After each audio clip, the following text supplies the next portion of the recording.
Hello everyone, welcome to another video.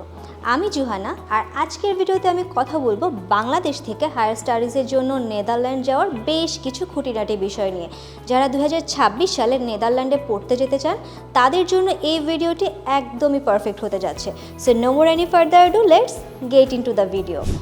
বর্তমানে Netherland international স্টুডেন্টদের জন্য দ্রুত জনপ্রিয় হয়ে উঠছে, আর এর কারণও যথেষ্ট স্পষ্ট। কারণ নেদারল্যান্ডে রয়েছে বিশ্বমানের ইউনিভার্সিটিস, যেখানে ম্যাক্সিমাম কোর্সই ইংরেজিতে পড়ানো হয় এবং যুক্তরাষ্ট্র কিংবা যুক্তরাজ্যের তুলনায় নেদারল্যান্ডের টিউশন ফিও তুলনামূলকভাবে অনেক কম। নেদারল্যান্ডের বেশিরভাগ মানুষ আমস্টারডাম, ডেলফট, রটারডাম ও আইন্দোভেনের মতো দৃষ্টিনন্দন শহরে বসবাস করে, যেগুলোতে রয়েছে লাইভলি স্টুডেন্ট কমিউনিটি। নেদারল্যান্ডের সবার জন্যই বিনোদনের কিছু না কিছু রয়েছে। অবসর সময়ে আপনি আমস্টারডামের খালপাড়ে হাঁটতে যেতে পারেন কিংবা রটারডামের জাজ কোর্টেও ঘুরতে যেতে পারেন। নেদারল্যান্ডের ইউনিভার্সিটিগুলো মূলত সরকারি অনুদানে পরিচালিত হয় এবং এখানে দুই ধরনের ইউনিভার্সিটি রয়েছে। এক হচ্ছে রিসার্চ ইউনিভার্সিটি, অপরটি হচ্ছে ইউনিভার্সিটি অফ অ্যাপ্লাইড সায়েন্স।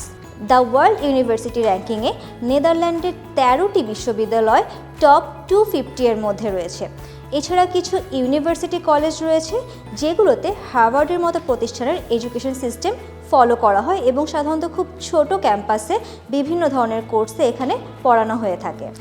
এছাড়াও নেদারল্যান্ডে বেশ কিছু প্রাইভেট ইউনিভার্সিটিও রয়েছে। নেদারল্যান্ডের বিশ্ববিদ্যালয়গুলোর অ্যাডমিশন প্রসেস সাধারণত আগের বছরের অক্টোবরের প্রথম সপ্তাহের দিকেই ওপেন হয়ে যায়। কিছু কোর্স স্প্রিং ইনটেকও অফার করে। ইংলিশ ল্যাঙ্গুয়েজ কোর্সগুলোর ক্ষেত্রে এটি কম দেখা যায়। সাধারণত অ্যাপ্লিকেশন ডেডলাইন ইউ স্টুডেন্টদের জন্য 1 এপ্রিল এবং নন ইউ স্টুডেন্টদের জন্য 1 মে হয়ে থাকে। তবে অ্যাপ্লিকেশন ডেডলাইন সাধারণত ইউনিভার্সিটি ভেদে ভ্যারি করতে পারে, সেই ক্ষেত্রে ইউনিভার্সিটি ওয়েবসাইট থেকে চেক করে নেওয়াই বেটার। নেদারল্যান্ডের ইউনিভার্সিটিগুলোতে কোর্সগুলো সাধারণত ইংরেজি এবং ডাচ দুই ভাষাতেই পড়ানো হয়ে থাকে। আপনি যদি ইংলিশ মিডিয়ামের কোনো কোর্সে অ্যাপ্লিকেশন করতে চান এবং আপনি যদি নন নেটিভ স্পিকার হয়ে থাকেন, সেই ক্ষেত্রে আপনার আইএলটিএস কিংবা টোফেল স্কোরের প্রয়োজন পড়বে।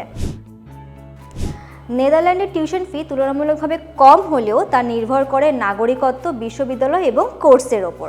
নেদারল্যান্ডের টিউশন ফি ইউ নাগরিকদের জন্য বছরে প্রায় 1000 থেকে 2000 ইউরো এবং নন ইউ স্টুডেন্টদের জন্য বছরে প্রায় 9000 থেকে 15000 ইউরো পর্যন্ত হয়ে থাকে। এছাড়াও ইন্টারন্যাশনাল স্টুডেন্টরা হল্যান্ড স্কলারশিপের জন্য আবেদন করতে পারে, সেখানে বছরে প্রায় 5000 ইউরো পর্যন্ত স্কলারশিপ পাওয়ার সুযোগ থাকে।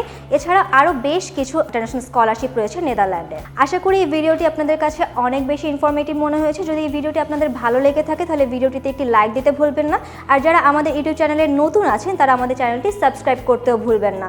এছাড়াও এরকম আরও ইনফরমেটিভ ভিডিও পেতে আমাদের চ্যানেলে রেগুলার ভিডিওগুলো দেখতে থাকুন এবং আমাদের কমেন্ট সেকশনে কমেন্ট করতে থাকুন। দেখা হচ্ছে পরবর্তী কোনো ভিডিওতে, ততক্ষণের জন্য আল্লাহ হাফেজ।